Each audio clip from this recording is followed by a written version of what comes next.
Since its dedication in July 1940, 80 years ago, the Weadock plant has seen the sun rise over the Saginaw River more than 29,000 times. Today, the historic power plant witnessed one final sunrise. Good morning. I'm Roger Morgenstrom with Consumers Energy, and welcome. At 8 a.m., we'll watch together as the last major remnants of the Weadock structure are safely demolished using an explosive felling technique. But first, we'll honor the contributions of the plant, remember what it meant to our company and our community, and learn more about the work that prepared us to complete today's work safely. Joining me now is Dennis Dobbs, our Vice President of Enterprise Project Management and Environmental Services. Dennis knows the Weadock plant very well because he spent part of his career managing the plant. Good morning, Dennis. Good morning, Roger. Great for you to be back. Tell us about your time here at Carm Weadock and what it meant to you and why this is really a pivotal time in our company's history. Oh, sure, absolutely. This is an exciting morning for me. For me personally, it's a little bittersweet. I did work here for about 8 years.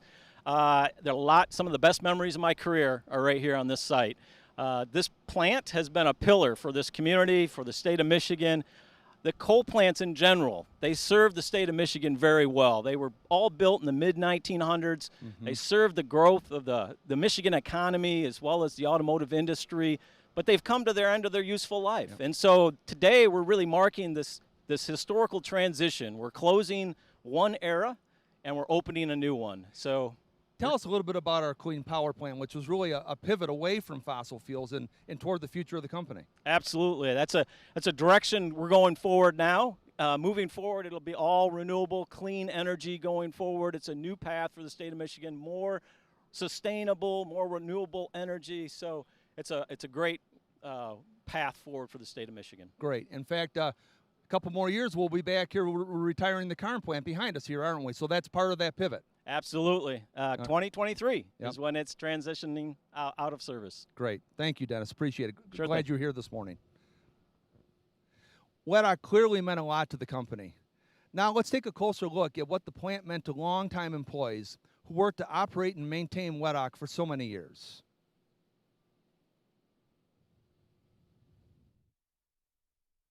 I just ride my bike out here and wait for the guy to come in and ask him if I could get a job here.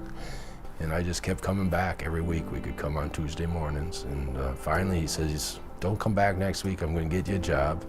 And by the end of that summer, he called and they hired me in August. So I've been here ever since. Bill Johnson has worked his entire career at J.C. Weadock, one of Consumers Energy's classic 7 coal plants. When the aging units were retired in 2016, Consumers Energy made sure its employees weren't caught off guard. We were told up front that these units, their lifespan wasn't for long. They were very honest with us. But the plant's closure wasn't the end of the story. They set up all kinds of avenues to lessen the impact on the employee and the families and the communities. You notice a lot of other industry didn't do that. One of the avenues the company pursued was to offer every employee the opportunity to stay with the company, an uncommon move in today's economy. We had many utilities come up to us and say, gee, we want to learn from you because we're not doing it that way. It just takes a whole lot of uncertainty out of a person's life, knowing that the company that you work for has your best interest in mind. When you come from a small town like this and you're born, most of us raised here, grew up here, worked here, that means everything.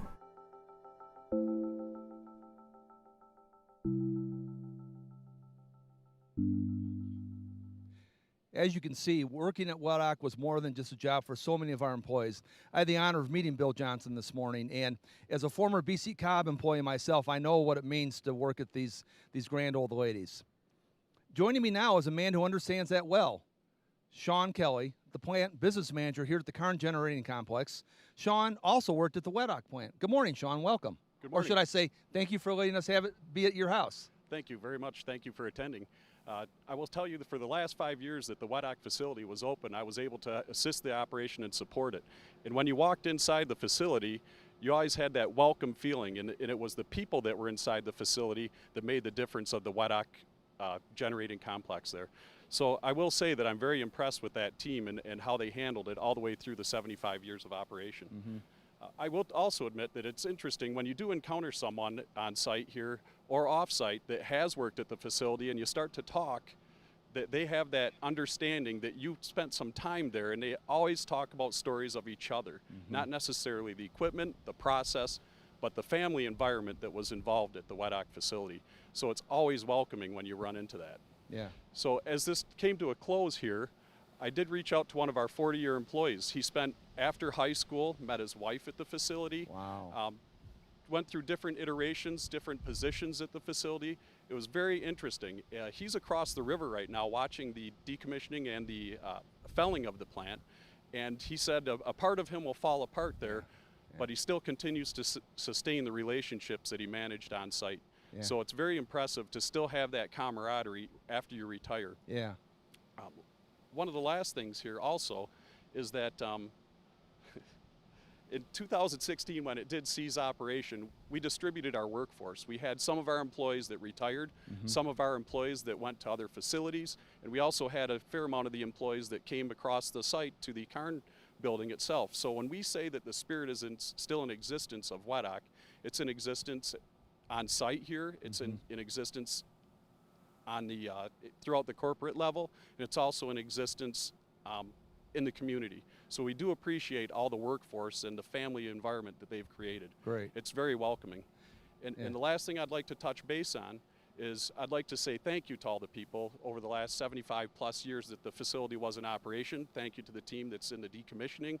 It's been a very pleasant opportunity to complete that. Right.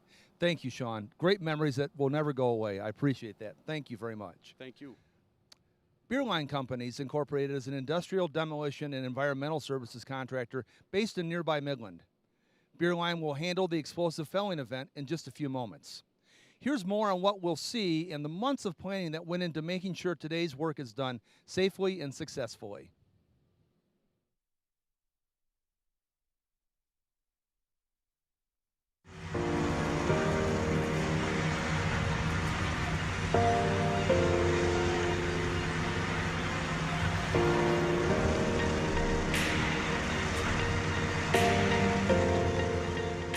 We started planning back in January, looking at the drawings, and then once we got running in April, we did an engineering assessment to kind of determine how we're going to approach the building. All that planning, the go, no-go steps that we had with our engineer, as far as he needed to see the structural integrity of the building, and so we would do FaceTime or photo shoots with him to show him that. And then from there, once we got to this point, he determined how much of the non-load bearing structure we could take out.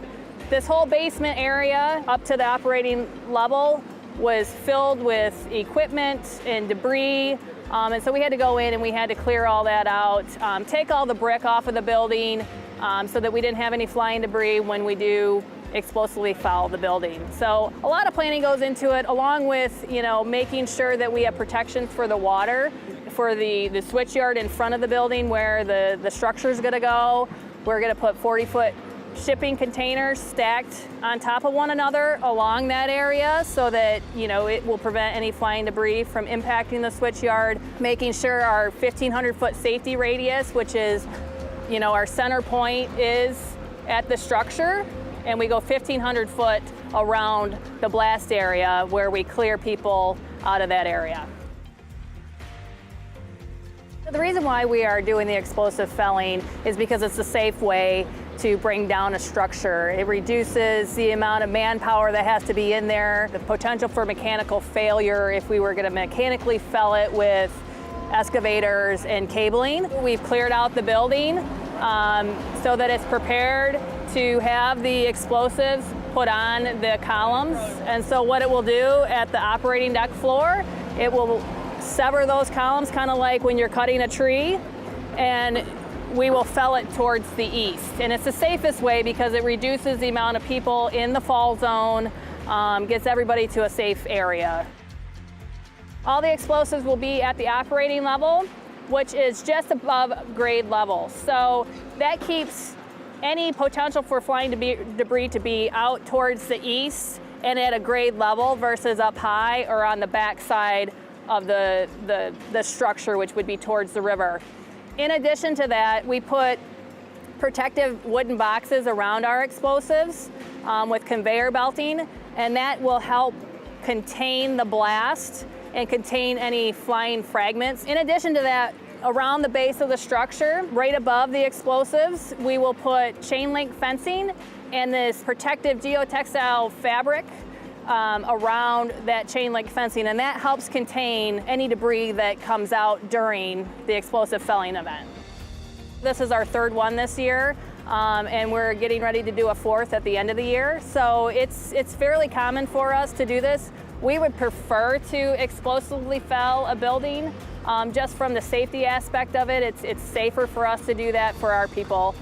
There's a lot of planning that goes behind the scenes that a lot of people don't understand, but yet on a day-to-day basis, our guys are the people that make this, work.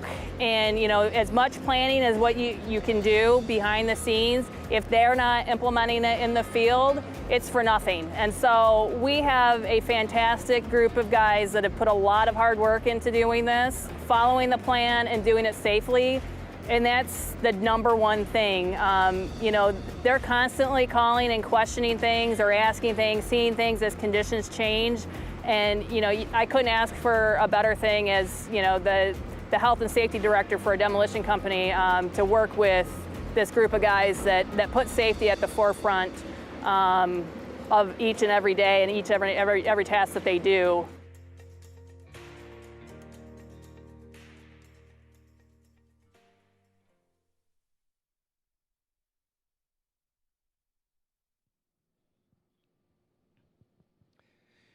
As you can see, there's a lot of detail going into this morning's event. Something of note, while the building is coming down, the stack behind us will remain and will be demolished later using conventional methods. So the building's going to leave us, but the stack will be there when the dust clears. After today's explosive felling, the Weadock plant will be missing from the local skyline. Joining me now is a person who understands well what Weadock meant to the local community, my good friend, Mary Coulis, who worked many years here as our community affairs manager before retiring earlier in 2020. Welcome back, Mary. It's so great to see you. Roger. It's really bittersweet, I have to say. Yeah, losing an old friend. Yeah. So what tell us about Weadock and the community? And Sure. Well, you think about the many years that Weadock operated here and the hundreds of employees that walked through that door. Actually, many of them, they spent their whole career at Weadock. They raised their families right here in our community. They were deeply invested. There's just a long legacy of commitment and support in the local community. And you think about whether they operated individually, supporting, working as coaches or in the booster club, or collectively supporting United Way campaigns, their generosity and spirit of support was always there. And I think about some of the work that they did with the Habitat for Humanity and building ramps and painting, doing spearheading blood drives.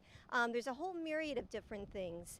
And then even as you think about this site and how we coexist with the environment, and there's so many different kinds of wildlife on site. They actually built duck houses, bluebird houses. They even worked with the local wildlife support team which is a nonprofit that works to rehabilitate birds. And they helped build what is existing today as the largest rehabilitation pen in the state of Michigan. That's right here on site. And our Weadock employees helped to spearhead and build that. I remember a few years ago, I think we did some stories on it was either a hawk or an eagle that was rehabbed right here on site, then was set free. So that's pretty amazing. It is. I mean, you think about the hundreds of birds that have been here, that have been injured and have been released back into the wild. It's just really phenomenal. And so they really have been instrumental in working with the local communities. As a matter of fact, after we shut down the plant, we opened up the plant to local nonprofits to select items that could be donated back to them for use.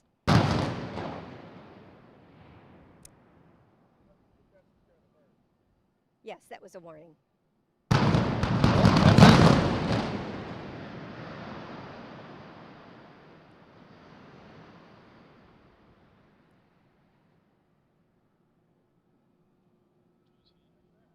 Well, she's down, Mary. Pretty amazing. Wow, that isn't that wow, absolutely. That was quick? Certainly very fast, wasn't it? You know, quick and powerful. But I like to say, and I said this about the Cobb plant, its sister plant, it took explosives to bring this thing down because the men and women who built this and operated this for so many years, she was strong to the end. Absolutely. Yeah, there is definitely a hole in everyone's hearts for the loss of Weadock, but they'll be in our hearts forever. Yeah, great. Thank you, Mary. We're going to have Dennis Dobbs come back on now to say a few things. As you can see, the dust is blowing away. Dennis, it looks like everything from our perspective went according to plan. It went perfectly according to plan. Yeah. So it was excellent. Right at 8 o'clock. Right on. Yeah, right on amazing. Talk about the safety aspects. I mean, there was a lot of work that went into this, and how important our safety is here, even when we're tearing down plants. Well, safety is by far our top priority, and we take it very seriously. We've been working with Beerline closely to make sure we had a lot of controls around the site to control access, even out on the river. So we've got control points, so no boats could go up and down the river during this blast. It's definitely our number one priority. We want to make sure everybody stays safe. Yep. Sure looks differently out there now, doesn't it? It's amazing. You know, you think about all the memories that just came crashing down, you know.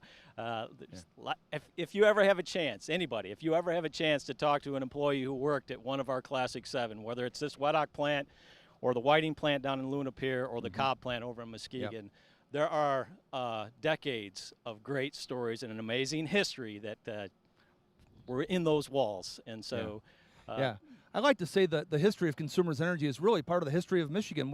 You talked earlier how we built these fossil plants after World War II as the auto industry was coming to life. And really, I mean, that's what, and now as we're pivoting to cleaner energy, more renewable energy, which is what our customers want, that we're headed in that direction too. Yeah, we've got a 20-year plan. It's called My Clean Energy. If you ever want to go look at it, micleanenergy.com. You can go out and check it out. It's full of all kinds of solar and wind and battery storage and energy efficiency, which is really important for us as well. And so, yes, a very much cleaner and more sustainable future. Yeah, we like to say we're going to leave it better than we found it. So absolutely. And so we'll clean up things here. The stack will be down probably in a few end of the year, right? Is that the goal? Yes, by the end of this year, it'll be completely gone and cleaned up and be looking for a future use at that point in time, you know? Yep, I'm sure the community of Hampton Township and Essexville is looking forward to seeing what comes next. Absolutely. So, you know, we worked closely with the other communities when we took those plants out to really give them a good future going forward for those communities, and we're going to do the same thing for Hampton Township. Great. Well, thank you for coming back on. I appreciate it. I know it's kind of an emotional day for the Classic 7 folks. It really is. But thank you for being here, and thank you for your leadership. We appreciate it. Thank you, Roger. Thank you. Well, thanks for joining us this morning. We appreciate you helping us say goodbye to the Weadock plant and honor the employees who operated and maintained it for so long. As Dennis said, if you'd like to learn more about our plans to meet Michigan's energy needs in the coming decades, please visit micleanenergy.com. And stay up to date on all our latest news right here on our social channels. For everyone at Consumers Energy and Beerline Demolition, thank you and enjoy the rest of your weekend.